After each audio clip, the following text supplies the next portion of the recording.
A religião de Saulo de Tarso e sua conversão. Eu sou Ezequiel Gomes, você está no canal Vem Senhor Jesus, e hoje eu convido vocês a meditar na Palavra de Deus no formato de um sermão, tudo bem? Então hoje eu vou pregar a respeito da trajetória desse que é um dos homens mais controversos da Bíblia, conhecido como Saulo de Tarso, também conhecido como o Apóstolo Paulo, beleza? Antes da gente, entretanto, abrir a Bíblia, recadinho bem rápido. Se você quiser apoiar que o Ministério do Ezequiel continue e cresça, e você puder dar uma oferta de qualquer valor de R$1 a R$1 milhão, Pix na tela, ezecasalte@hotmail.com, tudo bem? Se você não puder e não quiser ajudar, não tem nenhum problema, mas fica o recado, tá bom? Então vamos lá, pessoal. Quem quiser acompanhar na sua Bíblia, abre aí a Bíblia em Filipenses capítulo 3, que inclusive é um dos textos, autobiográficos da parte de Paulo, mais completos, assim, mais interessantes sobre determinados pontos de vista. E a gente vai trabalhar um pouco esse personagem, essa história, essa pessoa tão importante para a história do cristianismo. Paulo escreveu praticamente aí um terço, um pouco mais do que isso, do Novo Testamento. Inclusive os primeiros documentos a serem escritos do Novo Testamento em termos cronológicos foram as cartas de Paulo, antes dos evangelhos, antes das demais cartas e tudo mais. É uma história muito rica, muito interessante e tudo mais. E a gente vai refletir um pouco sobre isso nessa mensagem. Então, assim, com a Bíblia aberta, vamos orar para que Deus fale ao nosso coração e a gente venha a aprender, não do Ezequiel, mas da palavra de Deus. Tudo bem? Vamos lá. Papai do céu, maravilhoso e querido, muito obrigado pela tua palavra diante de nós. Nós queremos entregar a nossa vida nas tuas mãos, pedindo perdão dos nossos pecados, pedindo que o Senhor fale ao nosso coração através do teu Espírito e da tua palavra nesse momento, e que o Senhor nos ensine a tua verdade e a tua vontade para a nossa vida. Abençoa cada um na sua vida particular, familiar, saúde, vida financeira, acima de tudo na nossa vida espiritual, para que a tua graça seja suficiente para o perdão dos nossos pecados, para a nossa salvação eterna, e que o Senhor nos unja para cumprir a missão que tu tens para a nossa vida. Tudo oramos e entregamos em tuas mãos, em nome de Jesus. Amém. Então vamos lá, pessoal. Filipenses capítulo 3, a partir do verso 4, Paulo escreve o seguinte: bem que eu poderia confiar também na carne. Se qualquer outro pensa que pode confiar na carne, eu ainda mais. Circuncidado ao 8º dia, da linhagem de Israel, da tribo de Benjamim, hebreu de hebreus, quanto à lei, fariseu, quanto ao zelo, perseguidor da igreja, quanto à justiça que há na lei, irrepreensível. Mas o que para mim era lucro, isto considerei perda por causa de Cristo. Paulo aqui descreve a sua trajetória num contexto polêmico. Aliás, Paulo viveu absolutamente envolto em polêmicas. Existia um pouco assim da ideia de que Paulo pregava o evangelho e pessoas que discordavam um pouco de algumas das ênfases teológicas de Paulo iam adiante tentando, consertar o que Paulo pregava. E algumas das questões mais recorrentes dentro dessa dinâmica tinha que ver com essa coisa da circuncisão e tudo mais, etc. E aí missionários judaizantes, ou cristãos judaizantes, iam, no encalço do apóstolo Paulo, tentando, completar as coisas que Paulo não pregava corretamente, por exemplo, no caso da circuncisão. E Paulo descreve isso como pessoas que confiavam na carne, no sentido de serem circuncidados no seu órgão sexual, uma marca visível na carne, e ele diz assim, olha, se alguém acha que pode confiar na carne, eu também posso. Eu, inclusive, muito mais, porque alguns desses missionários cristãos judaizantes podem, inclusive, não ter o pedigree que eu tenho. E qual que era o pedigree de Paulo? Que explica um pouco, assim, da religião que ele tinha antes de se tornar um cristão. Ele foi circuncidado ao 8º dia, no cumprimento estrito do que a lei ordenava. Ele era da linhagem de Israel, do sangue de Abraão, da tribo de Benjamim. Inclusive, o nome Saulo, que a versão latina é Paulo, não quer dizer que Paulo mudou de nome não, tá? Só quer dizer que tem a versão, vamos dizer assim, hebraica e a versão latina. A versão latina mais famosa, tá? O nome Saulo é o nome de Saul, tá? E, inclusive, Paulo era da tribo de Saul. Ele tinha o nome do rei de Israel. Ele era da tribo do rei de Israel, do primeiro rei de Israel, no caso. E ele era hebreu de hebreus. Tinha um pedigree fantástico dentro dessas questões. E aí ele diz que quanto à lei, ele era fariseu. E quanto ao zelo, perseguidor da igreja. Irrepreensível na justiça que há na lei. Mas também aqui já dá o tom da sua conversão. A gente não vai se concentrar nisso nesse momento do sermão. Mas o que para ele era lucro, todo esse pedigree, se tornou lixo diante do conhecimento de Jesus Cristo. Bom, muito interessante. Vamos trabalhar um pouco algumas questões para vocês entenderem como que Paulo identifica a experiência dele, como que era a religião dele antes dele vir conhecer a Cristo e considerar tudo isso como um lixo. Então, vamos lá. Paulo, ele vinha dessa linhagem étnica por nascimento do povo de Israel, tá bom? E isso tem milhares de implicações para a religião que Saulo tinha antes de conhecer a Cristo. Era uma pessoa que nasceu no contexto de uma comunidade que tem a revelação bíblica, naturalmente até aquele momento, aquilo que a gente chama de Antigo Testamento, a Bíblia hebraica. Então, Saulo já nasce nesse contexto, e ele vem de uma família, vamos dizer assim, que tinha muita preocupação com estas questões, uma vez que, inclusive, a sua família ensinou para ele que ele não era só filho de hebreu, mas ele era filho de hebreu de hebreus. Interessante isso, ou seja, era uma família que realmente valorizava o fato, né, de nascer na linhagem de Abraão, no povo de Israel, um povo escolhido por Deus, um povo separado, um povo que tem a revelação bíblica, e etc e tal, tudo muito interessante. Em função disso, Saulo foi educado em uma circunstância muito estrita, no sentido da melhor educação possível que pessoas que tinham a convicção que a família dele tinha poderiam oferecer, tá? Inclusive tem toda uma discussão sobre Tarso, né? Tarso era uma cidade importante, inclusive aparentemente os cidadãos judeus daquela região lutaram uma guerra a favor de Roma, por isso foram feitos cidadãos romanos, e provavelmente a família de Saulo e Saulo tinham cidadania romana em função disso, o que lhes conferia certo status e privilégios em alguns tipos de contextos. Paulo inclusive vai usar isso a seu favor para apelar para César, para inclusive intimar lá o pessoal que colocou ele no cárcere e espancou ele e tudo mais. Vocês fazem isso com o cidadão romano? Então, tem toda uma tradição, tem toda uma história, assim, tanto da cidade quanto da família dele. E a família dele o educou aos pés de Gamaliel, e ele foi educado no farisaísmo. E antes que você pense que farisaísmo é xingamento, antes de Paulo conhecer Cristo, para ele fariseu era aquilo que ele considera em Filipenses 3 como lucro. Então, o que eu antes considerava como lucro, agora vinha considerar como perda, como lixo. Beleza. Mas antes de conhecer a Cristo, ser fariseu para ele era lucro. Era algo valorizado, era algo interessante, era algo que realmente poderia se dizer assim que era um privilégio, ele ter tido uma boa educação, uma boa criação farisaica. Só que Saulo, ele era, vamos dizer assim, um aluno aplicado um pouquinho mais do que os demais, ou muito mais do que os demais.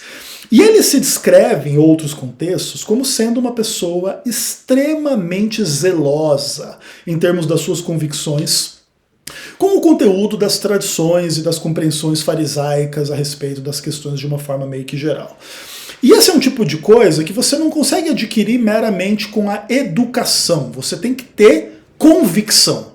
Então vamos trabalhar com a seguinte hipótese, que Saulo fosse filho de uma família tradicional, que queria que ele tivesse uma boa educação, e ele foi lá estudar aos pés do Gamaliel, mas ele não levou aquilo nada a sério, como muitas vezes alguns jovens não levam a sua educação muito a sério, e não desenvolvesse assim nenhuma percepção de que aquilo era muito importante, aquilo era muito verdadeiro, aquilo era muito grave, que deveria ser preservado e tudo mais. Não, ele simplesmente recebia ali a educação que se exploda isso aí.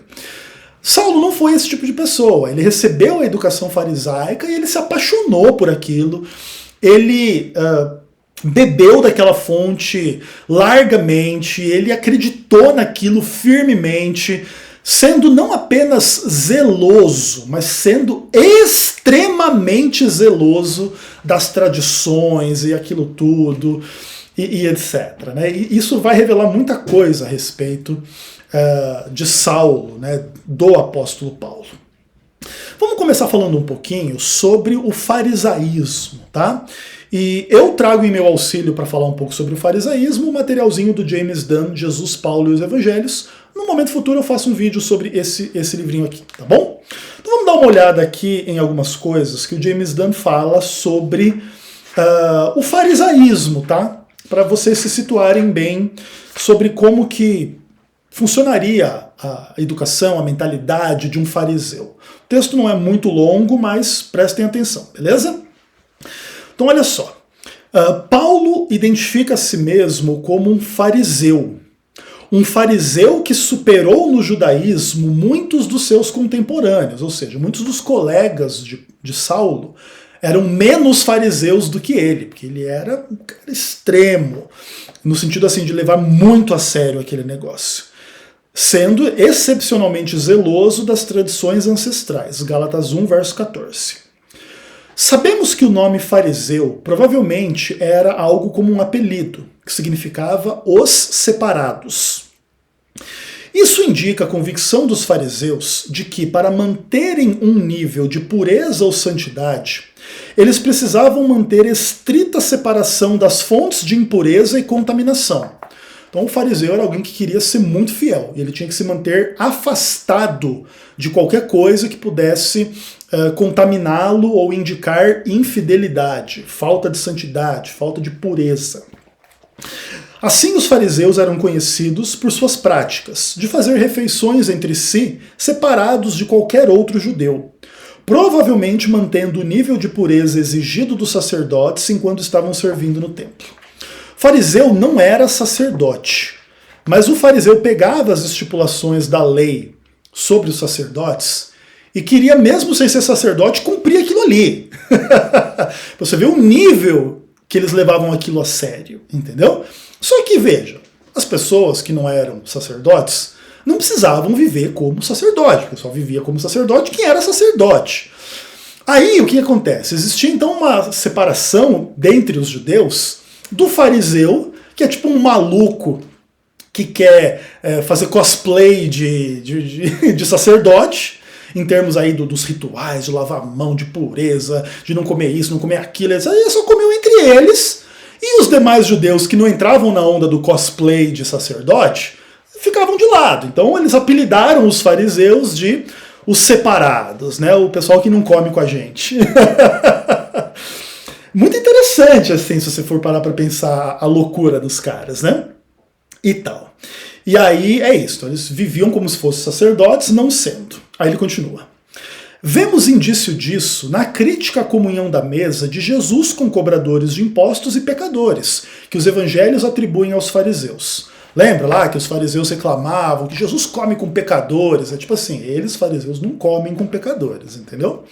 E claro, aqui é importante entender que pecador é uma designação social, não ontológica, ou seja, o grupo pecador era exatamente esse grupo de pessoas que não seguiam essas estipulações e tudo mais.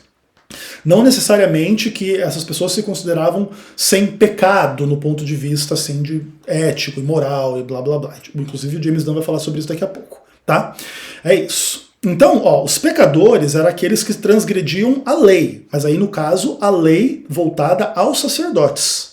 E aí os fariseus achavam que aquilo era um absurdo. Mas veja bem, só seria uma transgressão real da lei se a pessoa fosse um sacerdote e não cumprisse aquelas estipulações. Uma pessoa comum do povo não era obrigada a cumprir nenhuma lei designada somente para sacerdotes, entendeu? Mas mesmo assim, os fariseus consideravam as pessoas que não viviam como sacerdote, tipo, mesmo não sendo, como pecadores, que não guardam a lei e blá blá blá. Muito interessante. Assim, para os fariseus que interpretavam a lei com acurácia e exatidão escrupulosa, a fim de observá-las mais fielmente, os demais judeus que não compartilhavam ou não seguiam as interpretações dos fariseus, que não seguiam suas halacotes, né, seus mandamentos, eram conhecidos como transgressores da lei ou pecadores, né? Então o fariseu ele fazia um cosplay de sacerdote, quem não fazia ele ainda considerava errado. A loucura é gigante. Aí o último parágrafo que diz assim: visto que Paulo era um desses fariseus zelosos, podemos assumir que o mesmo raciocínio determinou a sua conduta. Em sua condição pré-cristã, ele teria considerado de suma importância manter sua separação em relação ao pecado e aos pecadores. Ele teria se conduzido como alguém que via como prioridade observar as tradições. É quase certo que ele teria condenado e desprezado outros judeus que não compartilhavam essa prioridade. Era isso que exigia a justiça da lei, e Paulo podia afirmar que ele havia sido irrepreensível ao cumprir a justiça da lei. Ele não disse que nunca cometeu pecado, mas que viveu completamente nos termos da lei, incluindo a fidelidade às exigências e as expiações por suas faltas. Olha que coisa interessante. Paulo ele não estava querendo dizer que ele era sem pecado, mas que ele guardava a lei. Inclusive a lei dizia que se você cometesse pecado, você ia lá no templo, oferecia sacrifício e etc. E Paulo também fazia isso. Senão ele não poderia dizer que ele guardava a lei irrepreensivelmente. Tá? Então o guardar a lei aqui da parte de Paulo não era estar sem pecado, era simplesmente observar o mais estrito ramo, seita do judaísmo no que tange essas interpretações. Inclusive, ele era mais radical entre os radicais. Essa era a religião farisaica de Saulo, antes dele se encontrar com Cristo. Isso vai ser muito importante para a gente entender algumas questões aí sobre a própria conversão de Paulo e a mensagem que Paulo vai pregar depois que ele se converte. Só que existe um outro ponto importante que se acrescenta ao farisaísmo de Paulo, que tem que ver com essa caracterização dele ser zeloso. Muitas pessoas ignoram um pouco o que isso significa na prática. O que era ser zeloso? Bom, ser zeloso era participar de uma linhagem dentro de Israel que remontavam a dois personagens extremamente importantes, pelo menos. E o primeiro deles é Deus em pessoa. Abra sua Bíblia aí em Êxodo capítulo 20. Vamos dar uma olhada aqui no verso 5, tá bom? O mandamento aqui no caso é aquele que diz não farás para ti imagem de escultura e etc. E aí Deus explica por que você não deve fazer isso e tudo mais, dizendo assim: não as adorarás, nem lhes darás culto, porque eu, o Senhor teu Deus, sou Deus zeloso, que visito a iniquidade dos pais nos filhos até a terceira ou quarta geração daqueles que me aborrecem, e faço misericórdia até mil gerações daqueles que me amam e guardam os seus mandamentos. Deus aqui é considerado o primeiro zelote, o zeloso. E aqui existe uma característica muito interessante: ele visita a iniquidade do pai no filho. Então ele pune, ele joga pesado com quem faz as coisas erradas. E aí você sai um pouco dessa figura divina e vai lá para Números capítulo 25 e você tem o grande zelota arquetípico, vamos dizer assim, o primeiro grande zelota humano, que é chamado Finéias. E aí existe todo um contexto, que Deus tinha tirado o povo de Israel do Egito, levado para Canaã, chegou ali nas portas de Canaã, eles não creram, eles murmuraram, e pá, não sei o que, eles ficaram 40 anos no deserto. Enquanto eles estavam no deserto, Deus estava dando as instruções, as leis, explicando como é que deveria ser, como é que não deveria ser. E uma das questões que está no centro dessa discussão como um todo é que Israel tinha que entender que Deus estava separando Israel dos demais povos. E Israel não deveria se contaminar com os pecados dos demais povos. Inclusive por isso, quando eles entrassem na Terra Prometida, eles iam matar todo mundo. Claro que existem muitas questões complexas para pensar a respeito de tudo isso, mas o fato é que essa é a narrativa, essa é a história, entende? Só que enquanto eles estavam no deserto, eles estavam acampados numa região onde tinham outros povos mais ou menos perto, ao redor, lá os tais dos midianitas, e algumas pessoas em Israel, elas começaram a se cansar dessa separação entre Israel e os demais povos. E começaram a ir nessas aldeias e pegar as menininhas mais bonitinhas, da perspectiva deles, e começaram a fazer sexo e transar e fazer cultos de fertilidade ou coisas do tipo. Até que acontece a história descrita aqui em Números 25, que é a instituição do primeiro zelota humano arquetípico, que é o Finéias. Aí a Bíblia diz assim, vamos ler do verso 1 até o verso 13, tá bom? Aí a Bíblia diz assim: habitando Israel em Sitim, começou o povo a prostituir-se com as filhas dos moabitas. Estes convidaram o povo aos sacrifícios dos seus deuses, e o povo comeu e inclinou-se aos deuses deles. Juntando-se Israel a Baal-Peor, a ira do Senhor se acendeu contra Israel. Disse o Senhor a Moisés: toma os teus cabeças do povo e enforca-os ao Senhor, ao ar livre, e a ardente ira do Senhor se retirará de Israel. Então Moisés disse aos juízes de Israel: cada um mate os homens da sua tribo que se juntaram a Baal-Peor. História bem pesada, inclusive. Aí, eis que um homem dos filhos de Israel veio e trouxe a seus irmãos uma midianita, perante os olhos de Moisés e de toda a congregação dos filhos de Israel, enquanto eles choravam diante da tenda da congregação. Vendo isso, Finéias, o filho de Eleazar, o filho de Arão, o sacerdote, levantou-se no meio da congregação e, pegando uma lança, foi após o homem israelita, até o interior da tenda, e os atravessou o homem e a mulher, a ambos pelo ventre. Então a praga cessou de sobre Israel. Os que morreram daquela praga foram 24.000 pessoas. Então disse o Senhor a Moisés: Finéias, filho de Eleazar, filho de Arão, o sacerdote, desviou a minha ira de sobre os filhos de Israel, pois estava animado com o meu zelo entre eles, de sorte que no meu zelo eu não consumi os filhos de Israel. Portanto dize: eis que eu lhe dou a minha aliança de paz, e ele e sua descendência depois dele terão a aliança do sacerdócio perpétuo, porquanto teve zelo pelo seu Deus e fez expiação pelos filhos de Israel. A história é muito pesada, enfim, seja como for, o povo se desviou e começou a adorar outro Deus e etc. E Deus é zeloso. E Deus mandou matar todo mundo.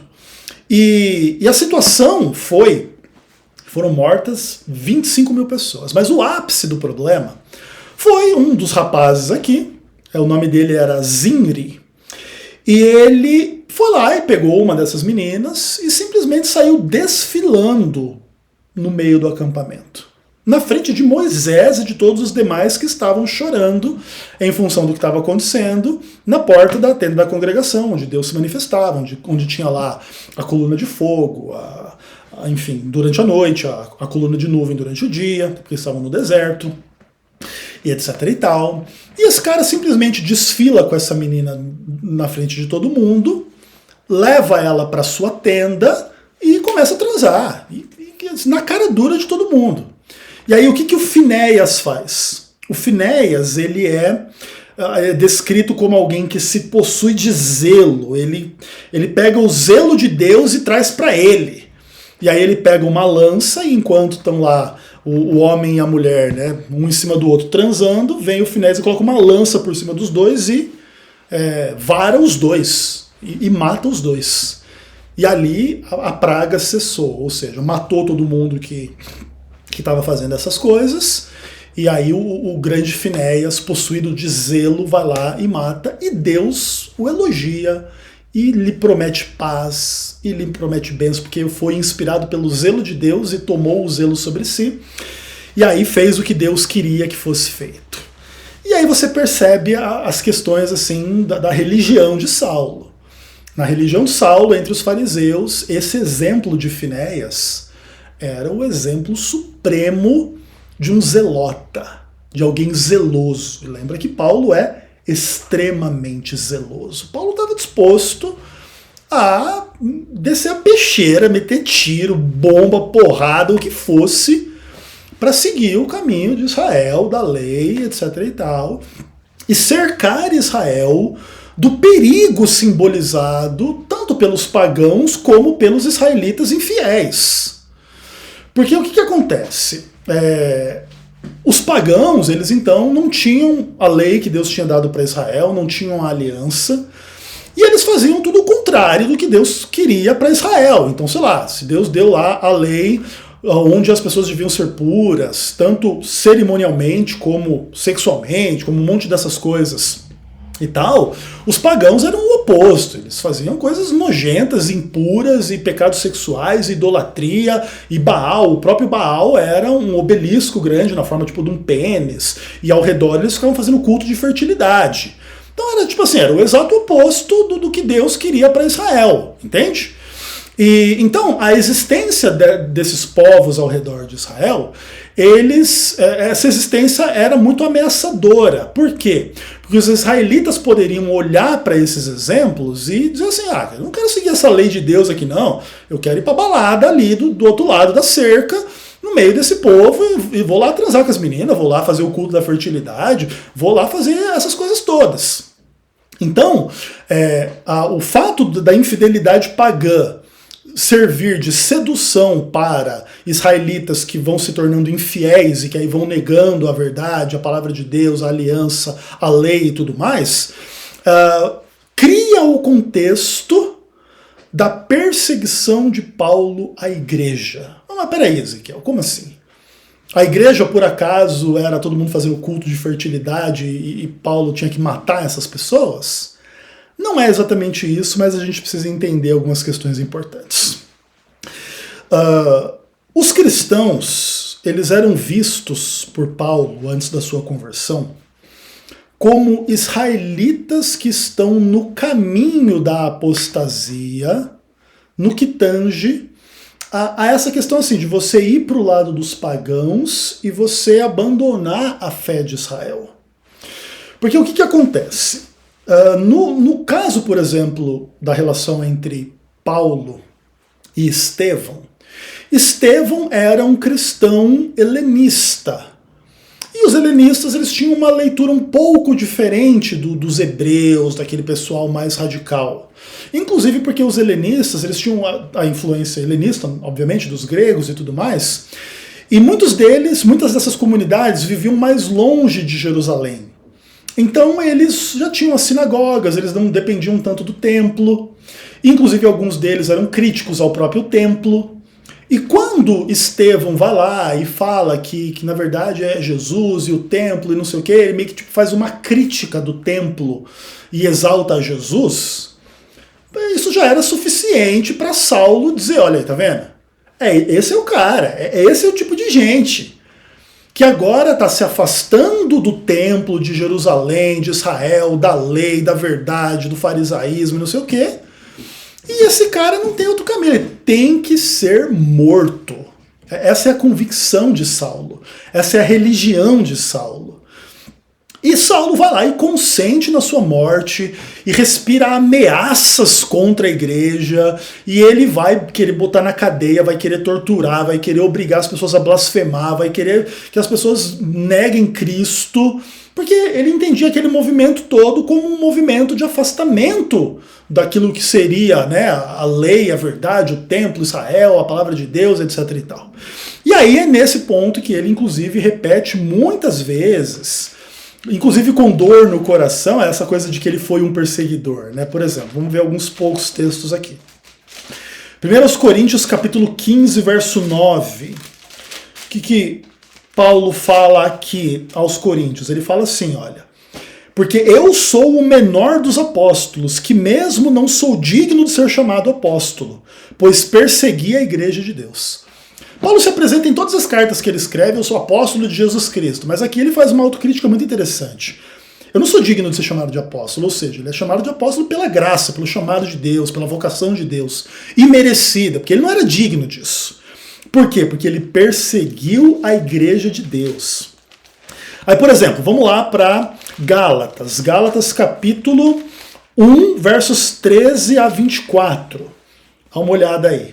Como que Paulo conta assim um pouco dessa história em Gálatas, né? Aí ele fala assim: porque ouvistes qual foi o meu proceder outrora no judaísmo, como sobremaneira eu perseguia a igreja de Deus e a devastava.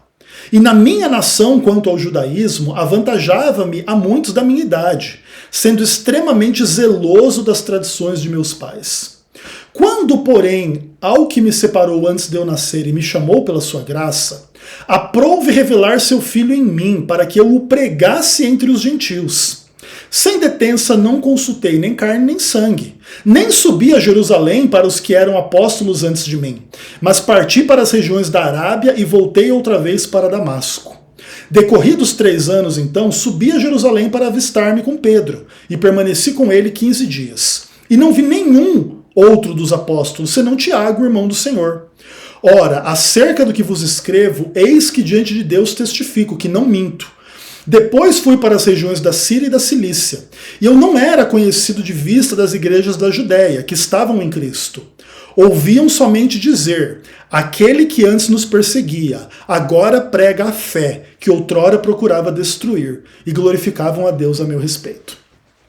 Esse texto é interessantíssimo também, né? Ele acrescenta alguns detalhes lá na nossa narrativa de Filipenses 3. Aqui, inclusive, ele coloca que ele era, tipo assim, meio que jovem, já muito zeloso. Então ele era uma pessoa assim que se avantajava, ele, né, se destacava no que tange ao zelo pelas tradições e tal. Mas aí Deus decidiu revelar o Filho dele de Deus em Paulo. E ele não foi para Jerusalém para ver como é que tinha que ser ou não. Ele aprendeu de Deus, aí depois ele volta a Jerusalém.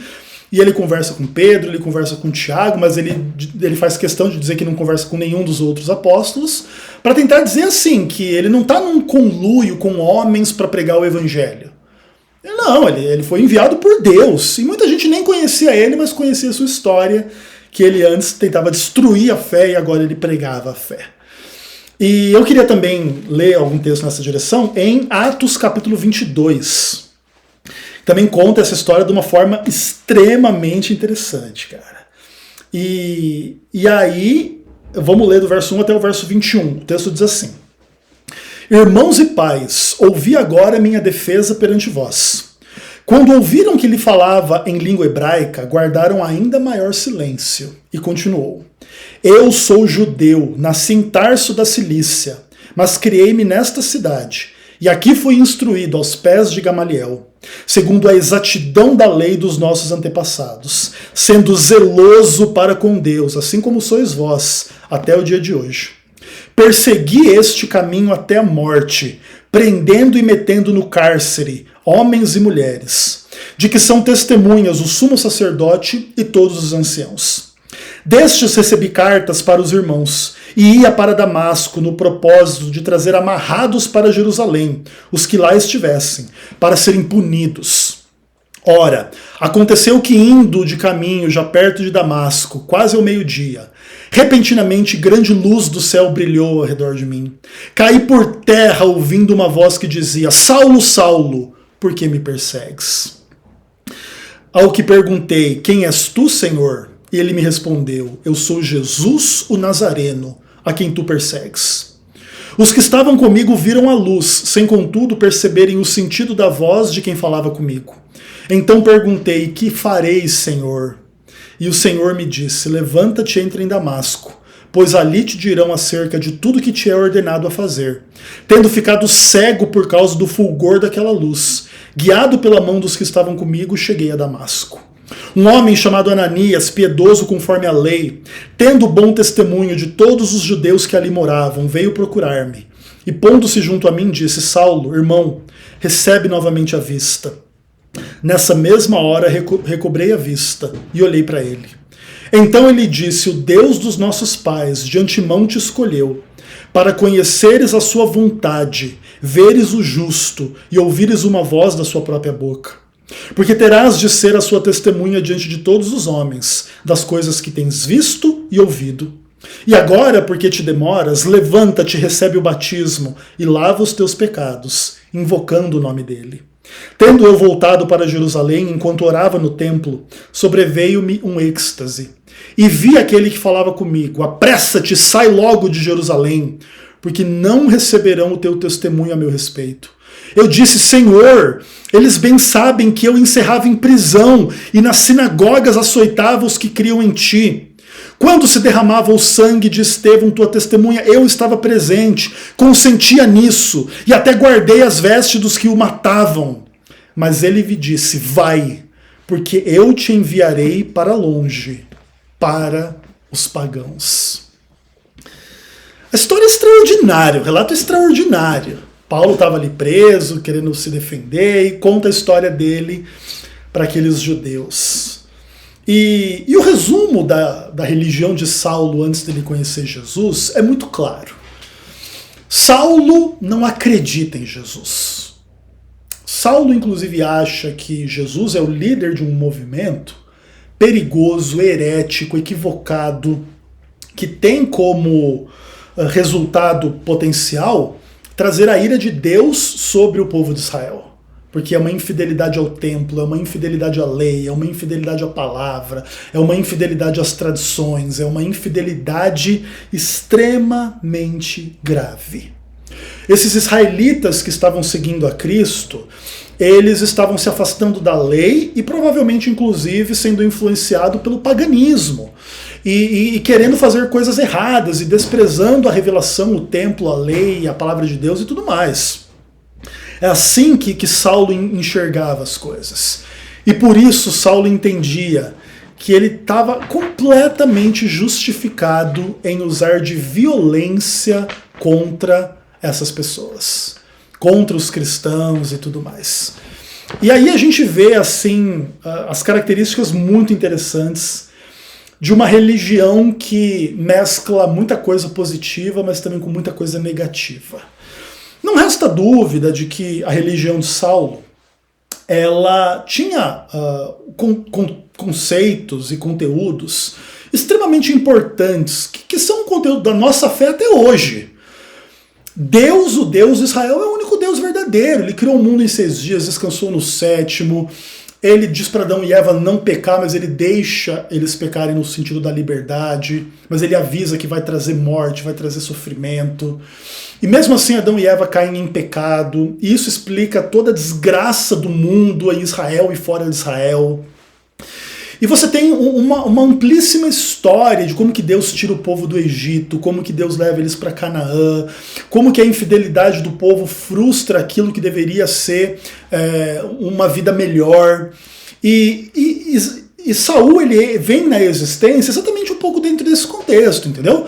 Apesar do cativeiro babilônico já ter terminado na época em que Saulo estava vivo, a restauração não tinha sido totalmente completa, eles ainda estavam sob julgo romano, eles ainda não tinham liberdade e prosperidade como eles gostariam, eles ainda tinham que pagar impostos para Roma, eles eram oprimidos pelos romanos, um monte de coisas. Então, para Saulo, vamos dizer assim, o cristianismo, naquilo que ele entendeu num primeiro momento, era uma coisa extremamente perversa, extremamente diabólica, extremamente herética, extremamente perigosa, equivocada, e que ele estava completamente justificado ao usar de violência contra a igreja. E essas convicções da religião de Saulo eram absolutamente profundas. Que inclusive com base bíblica. Olha aqui, ó, eu estou fazendo o que Finéias fazia. Finéias não foi lá pegar uma lança e matar os infiéis. Eu estou aqui pegando pedra e jogando em cima de Estevão, e ainda pego as roupas dele e guardo como um grande triunfo, para demonstrar que, olha aqui, Deus, eu sou como Finéias. O Senhor me abençoará como o Senhor abençoou Finéias pelo que eu estou fazendo. E é muito interessante perceber que quando Deus escolhe Paulo, o texto diz que o escolhe de antemão, tá? Mas ao mesmo tempo, isso provavelmente tem algumas implicações muito interessantes, assim. Deus não deixou de ver pecado no que Paulo fez. Tanto que isso, depois da sua conversão, causa bastante vergonha e dor em Paulo. eu não sou digno de ser chamado apóstolo, eu persegui a igreja de Deus, eu errei, eu me equivoquei, etc e tal. O que demonstra que ele estava errado, o Espírito Santo o convenceu do seu pecado e tudo mais. Mas ao mesmo tempo é possível, e muito provável, que Deus enxergou em Paulo sinceridade a despeito do seu profundo equívoco. Paulo era um homem de convicções muito fortes, de uma educação muito específica, que desde cedo se apaixonou por essa história como um todo. Claro, leu ela de uma forma um pouco equivocada, foi instruído de uma forma um pouco equivocada, colocou determinadas tradições do povo acima de determinadas revelações bíblicas, e etc e tal. Se tomou de imaginações, de questões que perverteram um pouco o seu juízo na hora de entrar em contato com uma interpretação um pouco diferente da dele, no que tange aos helenistas, no que tange aos cristãos. Fez uma leitura extremamente maldosa daqueles que discordavam dele. E foi uma pessoa extremamente violenta e equivocada. Mas ainda assim, Deus enxergou em Paulo coisas que a gente não imagina, né? E enxergou um apóstolo. E a conversão de Paulo, ela se torna muito interessante quando você percebe de onde ele veio e para onde ele vai. Porque, com certeza, Saulo, que perseguia os cristãos, considerava Cristo, com certeza, um falso mestre, um falso profeta, alguém que desviava Israel e tudo mais. Agora, com o encontro que ele tem com o ressuscitado, ele passa a ter uma visão completamente diferente. Ele não poderia sequer imaginar quem era esse homem que ele considerava perigoso para Israel. Inclusive, o relato de Atos 22 já mostra Paulo chamando Jesus de Senhor imediatamente a partir do momento da sua experiência sobrenatural. Ele vê aquela luz mais brilhante do que o sol, ele ouve aquela voz e, Senhor, quem tu és? Uma coisa extraordinária. E Jesus responde, eu sou Jesus Nazareno a quem tu persegues. Inclusive demonstrando a identificação que Cristo tem com seus seguidores, né? Lá no princípio, inclusive, de Mateus 25, né? O que você fez a um desses pequeninos, a mim o fizeste. E Paulo aceita Jesus, e aí ele vai lá falar com Ananias, ele é batizado, invocando o nome de Cristo, e etc e tal. Isso é uma coisa assim absolutamente extraordinária, ou seja, Paulo de fato se converte de alguém que nega Cristo em alguém que aceita Cristo. E agora, Paulo tem uma visão muito interessante a respeito dos judeus que agora estão rejeitando Cristo, que inclusive era a condição dele até a sua conversão. E ele entende agora, de uma forma muito ousada, que o israelita que nega Cristo, ele nega Abraão, a fé de Abraão. E essa convicção de Paulo, provavelmente, ela não foi construída assim de forma muito rápida, não. Tá?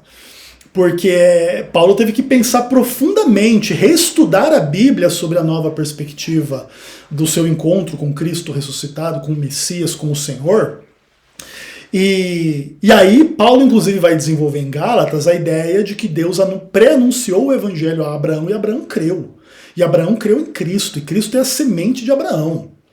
E se você é um israelita que vem da linhagem de Israel, mas você nega Cristo, você nega a fé de Abraão, você nega a sua própria família, você nega as próprias promessas e as bênçãos de Deus prometidas para Abraão sobre a sua vida como seu descendente.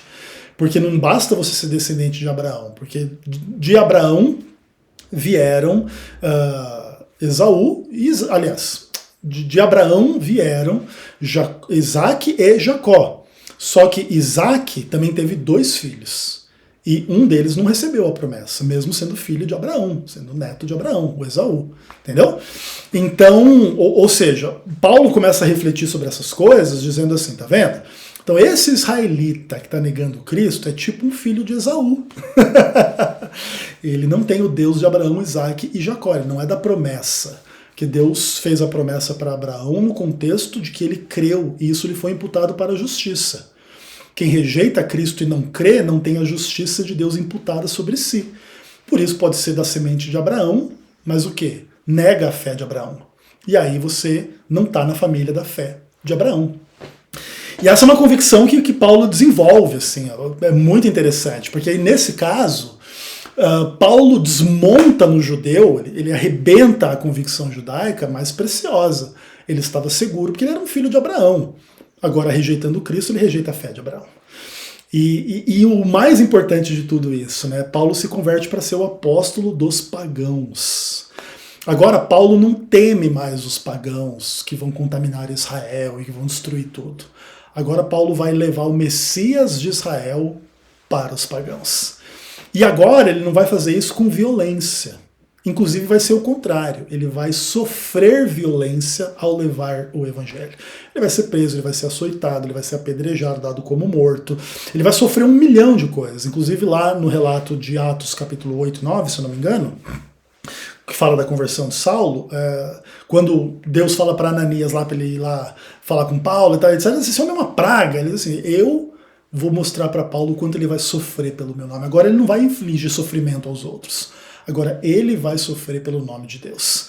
Paulo passou por uma conversão radical, completa, gigantesca, extraordinária, que inclusive fez com que aquele monte de convicções radicais, farisaicas, legalistas, violentas, viessem a ser considerado como um lixo por parte de Paulo. Mas ao mesmo tempo, Deus aproveitou a paixão de Paulo, o entusiasmo de Paulo com as coisas que ele cria, com aquela convicção da leitura bíblica, da história de Israel, do povo de Deus, e colocou ele no caminho certo. E por isso ele é um dos maiores, ou o maior escritor do Novo Testamento. Não é o único, tem as suas polêmicas. Paulo não é uma pessoa muito bem compreendida, até hoje, mesmo nos círculos cristãos. Existe muito engano nas interpretações de coisas que Paulo escreveu. O próprio Pedro escreve um pouco sobre isso, que as pessoas distorcem o que Paulo escreveu, que tem coisas difíceis de entender para a sua própria perdição, como distorcem as escrituras de uma forma meio que geral. Mas o fruto da obra de Paulo é imensamente muito mais positivo do que esses problemas que tem mais culpa de má interpretação dos intérpretes de Paulo do que do próprio Paulo em si, apesar dele ter a sua gama de dificuldades em relação a algumas questões assim de texto mesmo, né? E a gente gostaria muito, inclusive, de ter um apóstolo Paulo vivo hoje, assim, diante de todas as polêmicas que a gente discute a respeito da obra de Paulo, para ele nos responder, né? E aí, Paulo, o que o senhor realmente queria dizer com esse negócio de que é bom que o homem não toque em mulher? Realmente é para todo mundo não ter mais mulher e acabar a raça humana e os cristãos não se procriarem e blá blá blá? O que você queria dizer com Colossenses 2,16 e ninguém julgue pelo sábado? É isso que os evangélicos pensam? É o que os adventistas pensam? Não é? O que o senhor queria dizer com isso, com aquilo? E seria uma conversa absolutamente maravilhosa, se você fosse parar para pensar.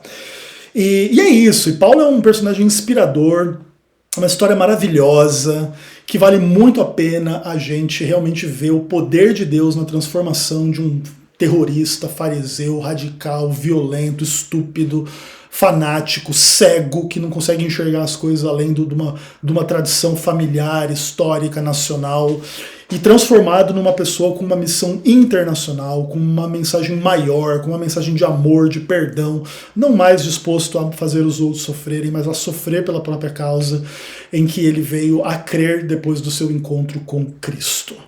Eu espero que você que me ouve tenha tido ou ainda tenha o seu encontro com Cristo que te transforme de um Saulo em Paulo. Eu já tive a minha experiência em relação a isso. E agradeço demais a Deus por isso. E assim invoco o nome do Senhor no final desse sermão em oração por mim e por você. Vamos orar? Oremos. Papai do céu maravilhoso, te agradecemos pela tua palavra. Pedimos que o Senhor nos transforme de Saulo em Paulo a cada dia da nossa vida, e que a nossa religião não seja a religião do ódio, do fanatismo, da ignorância, do preconceito, da maldade, das más interpretações, mas que seja a religião da verdade, da revelação, do amor, mesmo que a gente precise sofrer em nome da nossa convicção, segundo a tua vontade. Dá-nos força, dá-nos graça, dá-nos paz, oramos tudo em nome de Jesus. Amém.